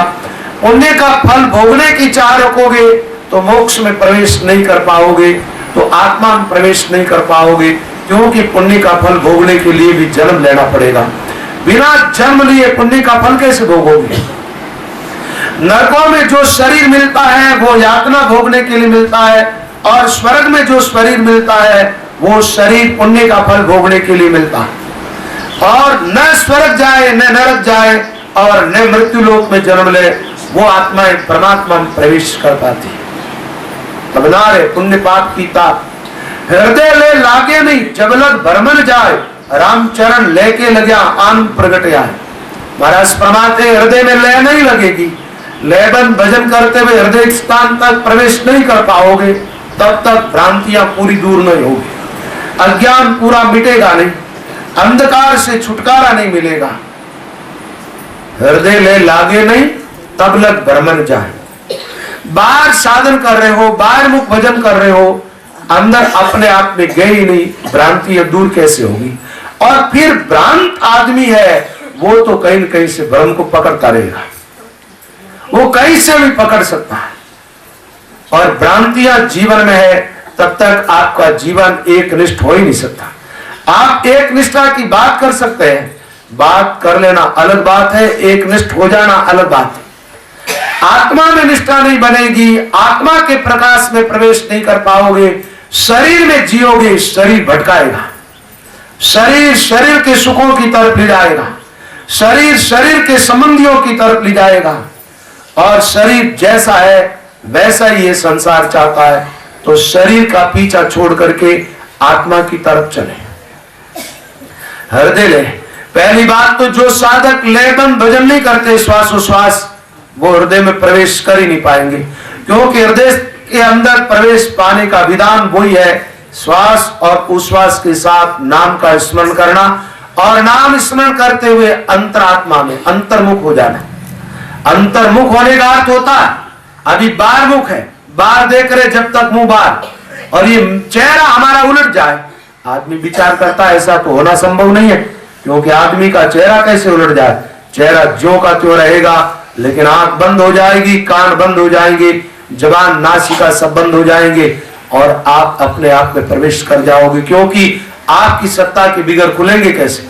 लग्या कपाट खुले नहीं नैना। महात्मा कहते जब ध्यान में प्रवेश करते हैं आंखों की पलकें बंद हो जाती, खोलनी चाहो तो भी खुलती नहीं, खोलनी चाहो। मैंने कई बार ऐसा देखा है कि साधक ध्यान में बैठ जाते हैं और वो ध्यान में रोते हैं, परमात्मा के लिए विलाप करते हैं, वो आंख खोलनी चाहे तो आंख नहीं खोल पाते, आंखें बंद हो जाती हो। तो क्या है? लगा कपाट खुले नहीं। तो अंतर्मुख होने का अर्थ होता है भीतर की तरफ जाना, अपने आप की तरफ जाना, और जाने का मार्ग क्या है? लयबंद भजन करना, श्वास और उश्वास के साथ। लय टूटे नहीं, लय टूटते ही हमारी यात्रा रुक जाती है। लय को तोड़े नहीं। श्वास उश्वास भजन करने वाले साधकों को चाहिए श्वास की गति सम बना ले, जितना श्वास छोड़े उतना ही खींचे, और रुक करके श्वास न खींचे, राम राम करते हुए, और वापस मोड़ दे श्वास को राम राम करते करते। हृदय ले लागे नहीं जब लग ब्रह्म न जाए। एक बात है, आत्मा का ज्ञान ही नहीं होगा तो भ्रांतियां दूर कैसे होगी? जब आत्मनिष्ठ हो जाओगे, आत्मज्ञान जग जाएगा भीतर, तो भ्रांत खड़ी कैसे होगी? एक बात बताओ, प्रकाश एकदम साफ साफ दिखाई दे रहा है। अब कोई आधा कटा हुआ वृक्ष को देख के आप मानोगे कि ये भूत है? अब प्रकाश के अंदर रस्सी को देख करके ऐसा सोचोगे कि ये कोई सरक पड़ा है? और विवेक जगा हुआ है तो क्या सीपी को आप चांदी मानोगे? विवेक जगा हुआ है तो क्या पीतल को आप सोना मानोगे? नहीं मान सकते। लेकिन ब्रह्म होता है तो ये सब उल्टा दिखता है, उल्टा दिखाई देने लगता है। ब्रह्म हमेशा साधक को उल्टा दिखाता है, झूठे संसार को सच दिखाता है, और सच परमात्मा की तरफ से आंखें बंद हो जाती है आदमी की। ब्रह्म सच को देखने नहीं देता, और ब्रह्म का भी अपना एक आग्रह होता है, ब्रह्म का भी अपना एक हट होता है, ब्रह्म का भी अपना एक लोक होता है, और ब्रह्म उससे आगे आदमी को निकलने नहीं देना चाहता, आदमी को वह रोकता है। आदमी जैसे आगे की तरफ गति करता है तो ब्रह्म दीवार बनकर खड़ा होता है, और आदमी उस दीवार को देखने में लग जाता है। ब्रह्म की दीवारें भी बड़ी खूबसूरत होती है, बड़ी सुंदर होती है। आप जानते हैं, आप इस बात को ठीक से जानते हैं, संसार झूठा है, परिवार के संबंध सारे टूटने वाले हैं। ये परिवार हमारा नहीं है, हमें इस परिवार में हमेशा नहीं रहना। जिस संसार को, जिस समाज को हम अपना मानते हैं, ये हमारा नहीं है। उसके बावजूद भी क्या आपका मन छोड़ने को राजी होता है? नहीं होता है। और ये भ्रम से इन सबको अपना माना, लेकिन ये दीवारें बड़ी खूबसूरत है, इसलिए इनको गिराना आप नहीं चाहते। और कोई गिराने की बात करता है तो आपको लगता है ये फिजूल बोल रहा है, क्योंकि ये दीवार खड़ी है और इस दीवार में हम सुरक्षित हैं, इस दीवार में हम ठीक हैं। तो ब्रह्म जो होता है वो भी एक अपना अस्तित्व रखता थोड़ा। स्वप्न झूठा होता है, उसके बावजूद भी जब तक स्वप्न देखते हो तब तक आपके चित्त को सपना प्रभावित करता है। ऐसे संसार झूठा है, उसके बावजूद भी आपके चित्त को प्रभावित कर रहा है, और ब्रह्म ये कहता है कि हम सब तुम्हारे हैं, और तुम भी मान लेते हो कि ये सब हमारे हैं, हमारे। तो यहां बताया गया है कि भ्रांतियां सब कब मिट जाती है? जब हृदय में ले लगती है। हृदय ने लागे नहीं तब लग ब्रह्मन जाए, और राम चरण लेके लगे आनंद प्रगट या। एक बात बताओ, आनंद देह में है या आत्मा में? आत्मा में। आनंद प्रकट होने का अर्थ क्या हुआ? आत्मा का ज्ञान, आत्मा में हम प्रवेश कर पाए, आत्म तत्व वहां प्रकट हुआ, आत्मा की हमें अनुभूति हुई। प्रकट होकर के क्या हुआ? आत्मा तो पहले से है, हमने वहां तक गति की, हम आत्मा के निकट पहुंची, हमने आत्मा का अनुभव किया, हमने आत्मा का साक्षात्कार किया। ये प्रकाश और किसी का नहीं है। जिस परम प्रकाश की हम बात कर रहे हैं, ये प्रकाश आत्मा का प्रकाश है। देर तक नजर टिकी रहती है तब तक आत्मा के प्रकाश की अनुभूति नहीं होती है। यहाँ आनंद की बात कही गई है कि हृदय में जाते ही आनंद में प्रवेश कर जाते हैं। तो ये किसका आनंद है? ये आत्मा आनंद। आत्मानंद में हम प्रवेश पाए। एक बात है, देह में आनंद नाम की चीज ही नहीं है। देह में आनंद है ही। विकारी देह में आप आनंद खोजोगे कहां से मिलेगा? और कई बार क्या हुआ, ध्यान करने वाले लोग भी भीतर जाकर के भी देह को देखने लगे। देह की तरफ ही इनकी आंखें खुली, आत्मा की तरफ नहीं। इसलिए ध्यान करने के बावजूद भी आत्मा से अपरिचित रहे, आनंद की अनुभूति हुई नहीं, परम प्रकाश में प्रवेश पाया नहीं। इसलिए पूरी भ्रांतियां दूर नहीं हुई साधकों की। तुम्हारा परमात्मा हृदय ले लागे नहीं, तब लग धर्मन जाए, रामचरण लेके लग्या आनंद प्रगट आए। ले लागी तब जानिए, निश्चिल छूटे ना, रामचरण रे एक रस सोवत जागत माए। इन पंक्तियों की तरफ थोड़ा ध्यान देना। ले लागी तब जानिए, निश्चिल छूटे ना। अब आत्मनिष्ठ हो गए, अब आत्मा से संबंध कैसे तोड़ोगे आप? एक बार आत्म तत्व की अनुभूति हो गई, अब उसको कैसे नकारोगे? पहले तो आत्मा का ज्ञान बिल्कुल नहीं था, आत्मा के बारे में कोई जानकारी नहीं थी, इसलिए हम शरीर को आत्मा मान करके बैठ गए थे। लेकिन अब आत्मा से परिचय हुआ है, आत्मा का अनुभव हुआ है, आत्मा की रोशनी में हमने प्रवेश पाया है, आत्मा के आनंद में हमने प्रवेश किया है। अब उस आत्मा को कैसे नकारोगे? अब उसको एक क्षण के लिए भी नहीं नकारोगे। तो एक रस ध्यान रहेगा, आंख खुल जाएगी तो भी कोई फर्क नहीं पड़ेगा। संतोष सहज समाधि भली, कबीर कहता है आंख खुल भी जाए तो भी एक बार जो तत्व बोध हो गया उसको नकारा नहीं जा सकता। अज्ञान एक बार मिटता, लौट के वापस नहीं आता है, लौट के वापस नहीं आता। जैसे बचपन गया अब लौट के वापस नहीं आ सकता, ऐसे अविद्या मिटी वो वापस लौट करके नहीं आ सकती। भीतर का सूर्योदय हुआ, सूर्योदय होने वाली बात कहूंगा थोड़ी गलत हो जाएगी। भीतर एक सूर्य है, भीतर एक रोशनी है, भीतर एक प्रकाश है, भीतर एक तेज का पुंज है, उसमें प्रवेश पा लिया। ऐसा है कि वो प्रकाश कभी अभाव में नहीं जाता, ये जा रहा बाहर का प्रकाश देख रहा, कुछ घंटों के बाद रात ले आएगा, प्रकाश लुप्त होगा, अंधेरा छा जाएगा इस धरती पर। लेकिन जीवन में प्रकाश एक बार प्रकट होगा, फिर उस जीवन में लौट के कभी अंधकार नहीं आएगा। एक बार प्रकाश में प्रवेश कर जाओ तुम हिम्मत करके, फिर जीवन में कभी अविद्या रूपी अंधकार नहीं आएगा। तो महात्मा कहते हैं रामचरण रे एक रस सोवत जागत मां, लेबन भजन हो रहा। और निष्ठा किसमें बनी? निष्ठा आत्मा में बनी। मैंने कहा ना, भीतर कोई उपाधि खड़ी मत करना, भीतर किसी उपाधि को मत देखना, आत्मनुभव होगा। और भीतर कुछ खड़ा कर लिया तो आप श्वास उश्वास की ध्वनि सुन सकते हैं, लेकिन भीतर कोई उपाधि देखेंगे, आत्मा की अनुभूति बिल्कुल नहीं होगी। इसलिए मैं देखता हूं कई साधकों को भजन की बात करो उनसे तो वो कहेंगे भजन तो 10 द्वार से पार है, भजन 10 द्वार पर है, भजन त्रिकुटी पर है। लेकिन आत्मा के बारे में बात करो एकदम अपरिचित। ये क्या, ऐसा कैसे हुआ? महात्माओं ने तो कहा जान दिन त्रिकुटी छोड़िए रति दी से भेद। वहां तो एक रति भर भी अंतर नहीं होता आत्मा परमात्मा में, और यहाँ कोई आत्मा से परिचित ही नहीं हुए, यहाँ कोई परमात्मा की अनुभूति नहीं। और साधना के शिखर पर आदमी साधना के शिखर की बात कर रहा है, जबकि आत्मा से परिचय हो जाता है व्यक्ति हृदय स्थान में। लेकिन कुछ आत्मनिष्ठ कोई गुरु मिले तब आत्मा का बोध कराए, और नहीं तो एक श्वास का सन्नाटा सुनते रहो और जीवन में सन्नाटा रहेगा। मैंने देखा है कि साधना के शिखर की बातें करने वाले लोग भटके, देवी देवताओं के वहां जा रहे हैं, और शिखर की बातें करने वाले लोग यहां तक आ गए कि हल्की से हल्की पूजा होती है, पितृ पूजा, पितरों को मानने लगे, पितरों को भाव बनाने लगे, पितरों की ज्योति जगाने लगे। ये क्या है? ये तो साधना में पहुंचे लोगों की बातें नहीं है, ये तो भ्रमित लोगों की बातें हैं, ये तो भ्रमित लोगों का जीवन है। साधना के शिखर पर जाने वालों का जीवन कुछ और होता है, और उनके जीवन में और ही कुछ घटित होता है, और वो घटित होने के बाद वहां से जीव मुड़ता नहीं, क्योंकि मुड़ने की संभावना ही नहीं। कैसे मुड़ोगे?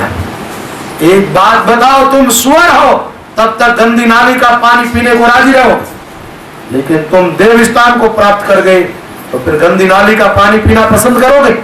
और मानव का जीवन मिल गया तो क्या गंदी नाली का पानी पीना पसंद करोगे? नहीं करो, क्योंकि तुम बहुत ऊपर उठ चुके हो गंदी नाली के पानी से। लेकिन जिसका जीवन ही गंदी नाली में है वो पानी पीना पसंद करेगा। ऐसे ही जिसका जीवन ही देह तक टिका हुआ है, किस तक?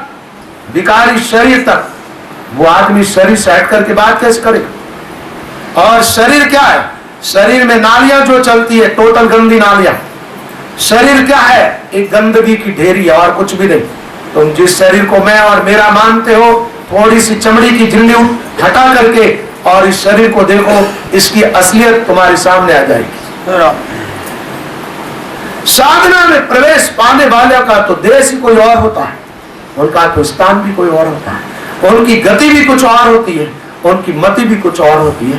वो तो पूरे ही कुछ और ही होते हैं, तुम्हें दिखाई देते हैं वो नहीं होते, वो कोई और ही होते हैं। तो हृदय स्थान तक जाओगे, आत्मा से परिचय होगा, और आत्मा के परिचय की बातें हैं या और कोई बातें नहीं है। लेकिन हम लोगों ने क्या किया, और बातें बहुत सारी कर ली, लेकिन आत्मा को एक तरफ छोड़ दिया।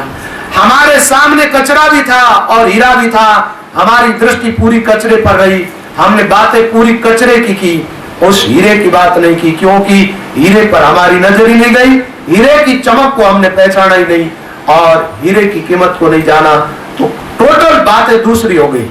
हीरे की बात करनी थी, वो बात ही छूट गई, बातें कुछ और ही होती। नशे की बातें, नारियों की बातें, कमलों की बातें, चक्रों की बातें, कुंडली की बातें, ये बातें क्या? ये बातें टोटल कचरे की बातें हैं। हीरा तो आत्मा है, बात हमें आत्मा की करनी। किसकी? महात्माओं ने आत्मा की बात की। एक बात बताओ, शरीर में आनंद होता है कि आत्मा? आनंद का स्वरूप आत्मा है या शरीर? आत्मा। और आत्मा में प्रवेश करने के बाद क्या कभी आनंद से मुंह मोड़ोगे? नहीं मोड़ोगे। और शरीर में आज पहले किसी को आनंद मिला? क्या मिला? मिला, उसको दुख मिला, तकलीफ मिली, परेशानी मिली। और सुख मिला तो कितना सा मिला? एक शहद की बूंद जितना सुख और एक दरिया जितना जहर पीने को मिला इस दुनिया के अंदर, और क्या मिलेगा? लेकिन देह में निष्ठा है, वो लोग देह से आगे हट करके न तो सोच सकते हैं न बात कर सकते हैं। उनके बात करने का ढंग होगा टोटल देह के इर्द गिर्द होगा। और जो आत्मा आत्मा में प्रवेश कर गए, आत्मनिष्ठ हो गए, उनकी टोटल बातें आत्मा की होगी, उनकी बातें परमात्मा की होगी। वो देह की बात नहीं करेंगे, वो कहेंगे बात ही करे तो कुछ अमृत की बात करे, जहर की क्या बात करे? बात ही करे तो हीरे की बात करे, कचरे की क्या बात करे? बात ही करे तो प्रकाश की बात करे, अंधकार की क्या बात करे? अंधकार भी कोई बातें करने के लायक होता है? अंधकार तो अंधकार होता है। एक महात्मा से एक साधक ने जाकर के पूछा, बोले महाराज मैं मृत्यु के बारे में कुछ जानना चाहता हूं, आप कुछ मुझे समझाएं, मृत्यु के बारे में आप समझाने की कृपा करें। उस महात्मा ने कहा, सज्जन एक काम करो, मृत्यु के बारे में तुम्हें समझना है तो किसी और के पास जाओ, मैं तुम्हें नहीं समझा सकता। बोले महाराज मेरी नजर में आपसे बड़ा कोई धरती परमात्मा नहीं है, मैं आपको सर्वश्रेष्ठ महापुरुष मानता हूं, फिर मैं आपको छोड़ के किसके पास जाऊं मृत्यु के बारे में समझने के लिए? बोले सज्जन तुम जो बात कह रहे हो वो बात तुम्हारी बिल्कुल ठीक है। हो सकता है कि तुम्हारी नजर में मैं बहुत बड़ा महात्मा हूं, लेकिन मैं मृत्यु से अपरिचित हूं, इसलिए मैं मौत के बारे में कुछ भी नहीं समझा सकता। और तुम्हें समझना है तो मेरे से तुम जीवन के बारे में समझ सकते हो, क्योंकि जीवन से मैं परिचित हूं, जीवन से मैं परिचित हूं, इसलिए जीवन के बारे में तुम्हें मैं समझा सकता हूं। मृत्यु के बारे में मैं कुछ भी नहीं समझा सकता, क्योंकि मौत से मेरा कभी परिचय नहीं हुआ, मौत को मैंने कभी देखा नहीं। और बात उस महात्मा ने कही वो सच थी, क्योंकि महात्मा ने मृत्यु को कभी देखा नहीं था, मौत से कभी वो परिचय नहीं हुआ। तो उस महात्मा ने कहा मृत्यु तो एक प्रकाश के अभाव में जिस प्रकार अंधकार है, ऐसे जीवन के अभाव का नाम मृत्यु है, और मैं अब जीवन में प्रवेश कर चुका हूं, इसलिए मृत्यु के बारे में कहने के लिए मेरे पास कोई शब्द नहीं, मेरी झोली रिक्त है मृत्यु के बारे में समझाने के लिए, मौत के बारे में मेरे पास कोई शब्द नहीं, और उस कचरे की क्या बात करूं जो विलीन हो गया। जो अंधकार मिट चुका है, उस अंधकार के बारे में क्या चर्चा करना। चर्चा ही करना है तो प्रकाश की चर्चा करें। बात करनी है तो जीवन की बात करें, बात करनी है तो अमृत की बात करें, बात करनी है तो आनंद की बात करें। मौत के बारे में मुझे मत पूछो, मैं तुम्हें कुछ भी नहीं बता सकता। मुझे भी कोई आदमी, कोई कमल, नारी, नसों के बारे में पूछ, मैं क्या बताऊंगा। मैं उनको कह दूंगा तुम किसी साइंस पढ़े हुए व्यक्ति के पास चले जाओ, मुझसे अच्छी तरह से वो समझा देगा तुम्हें। शरीर के बारे में समझना है तो किसी साइंस पढ़े हुए आदमी के पास जाओ, वो जितना ढंग से समझाएगा हम लोग नहीं समझा सकते, क्योंकि हमने वो पढ़ाई नहीं की। और आत्मा के बारे में समझनी चाहते हो तो हमारे पास आ जाओ। उन डॉक्टरों के पास मत जाओ, उन पढ़े लिखे लोगों के पास भी मत जाओ जो शरीर विज्ञान तक टिके हुए हैं, क्योंकि वो आत्मा के बारे में तुम्हें कुछ भी जानकारी नहीं देंगे। उनके पास जो भी जानकारी है वो टोटल कचरे की जानकारी है। उन लोगों के पास जो भी जानकारी है केवल अंधकार के बारे में जानकारी है, वो प्रकाश के बारे में कुछ भी नहीं जानते, वो आत्मा के बारे में कुछ नहीं जानते। तो आत्मा के बारे में समझना है तो संतों के पास आओ, अनात्मा शरीर के बारे में समझना है तो शरीर विज्ञान को जानते हैं उन लोगों के पास चले जाओ तुम, वो ठीक से समझाएंगे तुम्हें। और वो तुम्हारे रक्त की हर एक बूंद के बारे में बता देंगे कि इस रक्त में क्या है।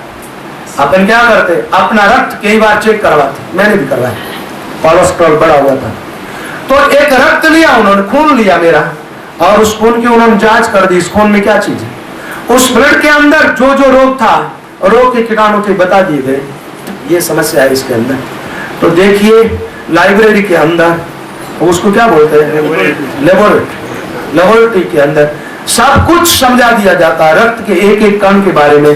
तो एक बात है, तुम्हें रक्त के बारे में समझना है तो उधर जाओ, मांस के बारे में, मांसपेशियों के बारे में, कोशिकाओं के बारे में, देह के बारे में कुछ भी समझना है तो आपको शरीर विज्ञान को जानते उन लोगों के पास जाना चाहिए। लेकिन आत्मा के बारे में कुछ जानकारी प्राप्त करनी चाहते हो, वो लोग कुछ भी नहीं जानते। आत्मा की चर्चा उनके पास जाकर के करोगे, वो कहेंगे आत्मा से तो हम लोग अभी तक परिचित हुए नहीं है, हम खोज तो करते हैं लेकिन अभी तक आत्मा के निकट नहीं पहुंचे, और उनकी खोज करने का तरीका ही गलत है, तो वो आत्मा के निकट कैसे पहुंचेंगे। विज्ञान को खड़े हुए बहुत बरस हो गए, लेकिन आज दिन तक कोई भी वैज्ञानिक आत्मा तक नहीं पहुंच पाया, और नहीं पहुंचने का एक ही कारण था, उनकी खोज गलत, उनकी खोज ही गलत है। और गलत तरीका अपना करके कोई व्यक्ति आत्मा तक कैसे पहुंचेगा, और गलत खोज आपने अपना ली तो आप भी आत्मा से परिचित नहीं हो पाओगे, अपरिचित ही मर जाओगे। वैज्ञानिक लोगों की सोच ही गलत है और उनकी यात्रा ही गलत है, तो मंजिल कैसे मिलेगी। वो कोई न कोई उपकरण के द्वारा खोजते हैं, और किसी भी उपकरण की पकड़ में आत्मा कभी आती नहीं है, आत्मा कभी नहीं आती है। आत्मा की खोज में आपको लगना है तो किसी सदगुरु के पास जाना पड़ेगा। सदगुरु वही है, सत्य है, आत्मा, आत्मा में जो जीता है उसके पास जाओ। देह में जीने वाला कोई व्यक्ति हमारा सदगुरु नहीं होता, और देह में जीने वाले कोई गुरु मान करके बैठ गए, देह तक टिके रहोगे। देह से आगे तुम्हारी सोच बिल्कुल नहीं बढ़ेगी, तुम्हारी गति देह से आगे बिल्कुल नहीं होगी, तुम आत्मा से कभी परिचित नहीं हो पाओगे। एक जन्म की बात छोड़ो, 1000 जन्म बीत जाएगा साधन करते हुए, आत्मा से परिचित नहीं हो पाओगे। आत्मा से परिचित जब ही हो पाओगे, आत्मा से परिचित महात्मा की शरण में जाओगे तब। एक दीपक प्रज्वलित है, एक अप्रज्वलित है। अप्रज्वलित दीप जब तक प्रज्वलित दीप से दूर रहेगा उसकी बत्ती, तब तक उसमें प्रकाश और रोशनी प्रकट नहीं हो सकती। रोशनी प्रकट तभी होगी, उस दीपक की बत्ती को प्रज्वलित दीप से आग थोड़ा जोड़ दे और थोड़ी देर में देखना वहां भी आग प्रकट होगी, और उस दीपक में भी प्रकाश फैलाने की क्षमता आ जाएगी। जो केवल दीपक और बत्ती तक टिका हुआ है, आग से संबंध नहीं जुड़ा, वो दीपक कभी प्रकाशमय नहीं हो सकता। ऐसे ही जो लोग शरीर में बैठे हैं, शरीर को मैं मानते हैं और शरीर से आगे कोई खोज नहीं है जिनकी, ऐसे लोगों को गुरु मानते हो तुम, और चाहते हो आत्मानुभव हो जाए, चाहते हो परमात्मा से परिचय हो जाए, चाहते हो कि आनंद के सागर में हमें प्रवेश मिल जाए, ऐसा कभी नहीं होगा। एक जन्म की बात छोड़ो, ये जन्म तो जाएगा ही, लेकिन आगे जन्म धारण करके भी जिस किसी भी जन्म में आत्मा में टिके हुए आत्मनिष्ठ और परमात्मनिष्ठ महापुरुष की शरण लोगे, उसी समय आप आत्मा में प्रवेश पाओगे। वो चाहे इस जन्म में ले लो और चाहे अगले जन्म में, चाहे 1000 जन्मों के बाद, आखिर जाना तो भाई पड़ेगा, आखिर आना तो भाई पड़ेगा। जन्म तो बीते, आज पहले अनंत और भी होते रहेंगे, लेकिन जिस जीवन में आप आत्मा में प्रवेश कर जाओगे, वो जन्म आपका अंतिम जन्म होगा। उसके बाद आगे कोई जन्म नहीं होगा। एक बार आत्मा की तरफ अपनी यात्रा आरंभ करो, आत्मा को पहचानो, आत्मा में निष्ठा बनाओ, फिर कोई जन्म नहीं होगा। जन्म मृत्यु का अंत। लेकिन एक बात, आत्मनिष्ठ महात्माओं का मिलना कठिन, और मिल जाए तो फिर उनके प्रति श्रद्धा जगना और कठिन, और श्रद्धा जग जाए तो फिर पुरानी जो रूढ़िबाजी, पुरानी जो अहम था, पुराना जो लगाव, वो छोड़ करके और उनमें श्रद्धा बना करके उनकी शरणागत होना और कठिन है। क्योंकि वो भी रस्सी है, चाहे कितनी भी पुरानी हो, लेकिन वो भी अपनी ताकत थोड़ी बहुत रखती है। रूढ़िबाजी जो है वो कितनी भी पुरानी क्यों ना हो, लेकिन वो भी अपना सामर्थ्य थोड़ा तो रखती है, इसलिए वो जीव को आगे नहीं जाने देती। तो महाराज जी ने बता दिया, हृदय ले लागे नहीं तब लग ब्रह्म न जाए। साधना करते हुए हृदय में प्रवेश नहीं कर पाओगे, तब लग भ्रांतियां दूर नहीं होगी। एकदम आत्मनिष्ठ हो जाओगे तब भ्रम पूरा छूट जाएगा। भ्रम टिका हुआ है देह के साथ, भ्रम टिका हुआ है मन के साथ। मन और देह से जब संबंध विच्छेद होता है, उसी दिन भ्रम से संबंध टूट जाता है, भ्रम से संबंध टूट जाता है। और ब्रह्म को संबंध टूटते ही आंखें सीधी हो जाती है। आप जानते हो कभी कभी दिशा भ्रम हो जाता है ना, उल्टा दिखता है। सूर्य उदय पूरब में होता है, लेकिन लगता है कि पश्चिम में उदय हो रहा है। सूर्य कभी पश्चिम में उदय नहीं होता है, हमारा सिर घूम गया, इसलिए हमें उल्टा दिखाई दे रहा है। ऐसे ही लोगों का सबका सिर घूम गया है। संसार कभी सत्य नहीं हो सकता, असत संसार, परिवर्तनशील संसार, और संसार में सब कुछ छूटने वाला वो सत्य क्यों दिखाई दे रहा है? क्योंकि सिर घुमा हुआ है। सत्य है उसका ज्ञान बिल्कुल नहीं है, सत्य का बोध है ही नहीं, सत्य के बारे में कोई जानकारी नहीं, सत्य और परमात्मा से कभी परिचित हुए ही नहीं। तो अब क्या है, झूठे संसार को सच मान लेना ठीक, झूठे को सच मान लेना सीख ठीक। एक बात, झूठ को सच मान के कब तक बैठे रहोगे? झूठ झूठ है, झूठ विलीन होगा, रात का अंत होगा। और रात के अंदर चमकने वाले तारों को सूर्य मान के कब तक बैठे रहोगे? और सूर्य तो उदय होता है तो तारे सब छिप जाते हैं।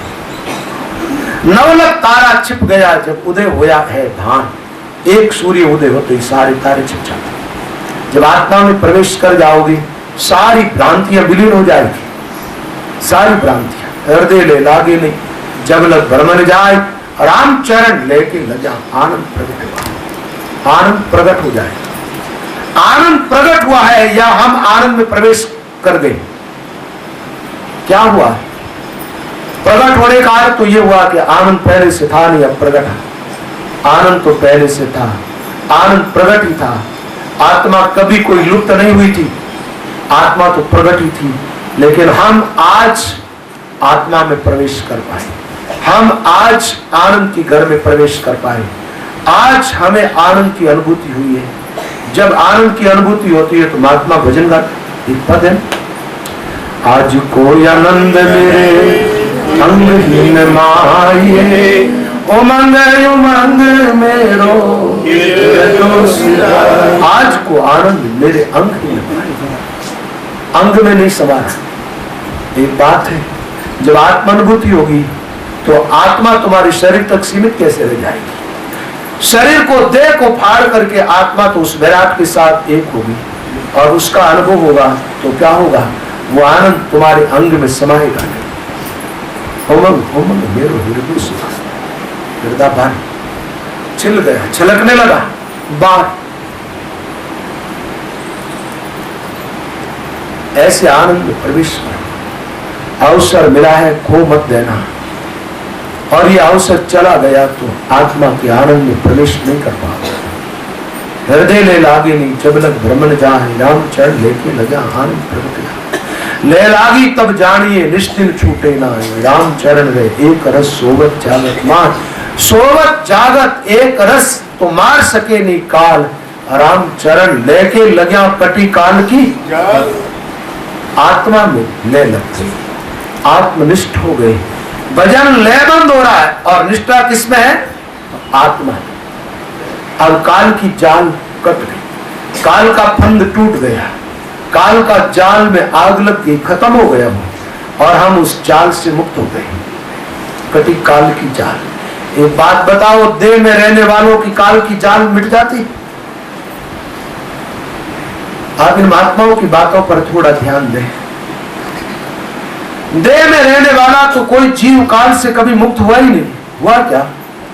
महात्माओं ने बड़ी बड़ी बातें की, काल हमारे पास नहीं आएगा, नहीं आएगा, लेकिन बताओ उनके शरीर को छोड़ा क्या काल? शरीर तो सबका मिट गया, सब महात्माओं के शरीर का अंत हो गया। तो देह को तो काल कभी छोड़ता ही नहीं है। लेकिन एक बात बताओ, क्या आत्मा को भी काल खाता है? आत्मा को कभी काल नहीं छुआ। देह काल से कभी छुटकारा पा नहीं सकती और आत्मा को कभी काल छू नहीं सकता। तो महात्मा कहते जब आत्मनिष्ठ हो गए, आत्मा का अनुभव प्राप्त कर लिया, अब क्या हुआ? कटी काल की जाल, काल से छुटकारा मिला। आप हृदय में प्रवेश करोगे। हृदय का अर्थ ये मत लगाना कि तुम देह की खो में, ये जो हृदय है ना, ये यहां प्रवेश करोगे तो काल मिट जाएगा। ले जाओ ध्यान को, काल कैसे मिट जाएगा? काल कैसे हट जाएगा? मैं जो हृदय की बात कर रहा हूं वो तुम्हारी जीवन शक्ति की बात कर रहा हूं। जीवन शक्ति, उसमें जैसे प्रवेश कर जाओ फिर काल नहीं खाएगा। खाने की बात छोड़ो, काल देखेगा ही नहीं तुम्हें। काल को दिखाई नहीं देती आत्मा। काल की नजर में शरीर रहता है, काल के मुंह में शरीर जाता है, आत्मा नहीं जाती। कटी काल की जाल। हृदय ले लागी रे सोई अजब पाचा, रामचरण तब ना रे पुण्य पाप की। हृदय की बातें बताना। तो महाराज फरमाते परम सुख हृदय प्रकाश। अच्छा, ये प्रकाश रात में सो जाते जब तो शायद चेंज हो जाता। प्रकाश रात में, भाई दिन में प्रकाश है।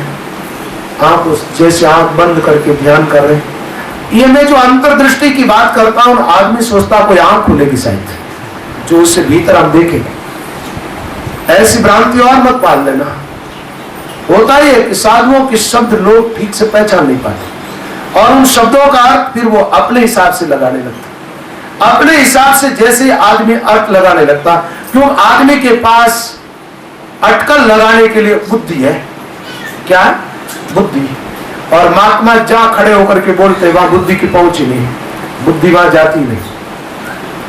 और बुद्धि से आदमी अटकल लगाएगा तो बुद्धि की जितनी पहुंच है उतना निर्णय दे देगी। तो आदमी शायद सोचता होगा श्वास उश्वास भजन करते हुए हम अंतर्मुख होते हैं, उस समय कोई एक आंख और खुल जाती होगा जो भीतर के शरीर को देखने लग जाती है। ऐसी भ्रांति मत पाना। वो आंख है, एक बात है, जो आत्मा है ना, वो आंख भी है, आत्मा कान भी है, आत्मा नाक भी है। वो एक रामायण में कुछ चौपाई है ऐसी, बिन पग चले सुने बिन काना, बिन कर कर्म करे बिन नाना। वाणी जी का एक शब्द है, बिन रसना गुण गाई बाजे तूर, बिन कर बाजे तूर। सब तो याद है आपको।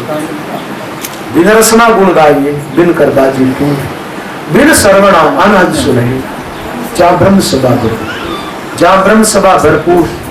और कोई नजर ना आवे, दूसरा नजर ही नहीं आता। सुरती रही मठ छाए देता जानन पार, रामचरण वा देश में बहु प्रकाशी सूर्य। एक सूर्य की बात छोड़ो, अनंत सूर्यों का प्रकाश, और उस प्रकाश में हमें प्रवेश मिल गया।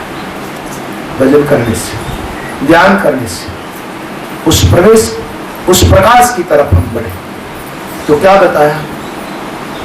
परम सुख, आत्मा का सुख, उसमें प्रवेश किया। हृदय प्रकाश, महाराज कहते हैं हृदय में प्रकाश। कैसा प्रकाश? वहां लालटेन लग गई, कोई बल्ब लगा दिया, कोई ऐसा छोटा मोटा चंद्रमा अंदर चला गया। इतना बड़ा सूर्य तो नहीं, कोई छोटा सूर्य अंदर चला गया जिसका प्रकाश हो। भीतर किसका प्रकाश है? आत्मा का प्रकाश। आत्मा का प्रकाश, आत्मा की अनुभूति, आत्मा का ज्ञान। वहां आत्मा के अलावा और कुछ भी नहीं रहता। एक बात बताओ, ध्यान किसका करें? हम जो ध्यान की बात करते हैं रोज, ध्यान किसका करना चाहिए बताओ? आत्मा से परिचित नहीं हुए तो आत्मा का ध्यान कैसे करें? ध्यान का अर्थ क्या होता है? जिसका हम ध्यान करते वहां पहले धारणा बनानी पड़ती है। क्या करना पड़ता है? जैसे मान लीजिए मुझे एक अक्षर पर ध्यान करना है, पहले उस अक्षर की धारणा बनाऊंगा और फिर वृत्ति को वहां टिका दूंगा, फिर वो क्या हो रहा है? उसका ध्यान हो रहा है। तो आत्मा से परिचित नहीं हुए तो आत्मा का ध्यान कैसे करोगे? और कई बार लोगों ने क्या किया, आत्मा से परिचित नहीं हुए ना, उन्होंने भीतर कोई उपाधि खड़ी करके उसका ध्यान चालू किया। और उसका ध्यान करना बहुत सरल, क्योंकि आत्मा तो किसी वृत्ति की पकड़ में आती नहीं, आत्मा किसी दृष्टि की पकड़ में आती नहीं। आत्मा तो निराकार तत्व है। और भीतर आकार खड़ा करो तो मन आराम से टिक जाता, मन को सुविधा मिल जाती। क्या होता है? मन को सुविधा मिल जाती, आकार खड़ा करते। लेकिन वो ध्यान जो मन से किया जाता है किसी आकार का, वो ध्यान हमारा ध्यान तो है नहीं। वो ध्यान न तो आत्मा का ध्यान है न परमात्मा का ध्यान, तो फिर वो ध्यान ही कैसा है? जब आत्मा का ध्यान नहीं है, परमात्मा का ही ध्यान नहीं है, तो उस ध्यान में आत्मा और परमात्मा का ज्ञान प्रकट कैसे होगा?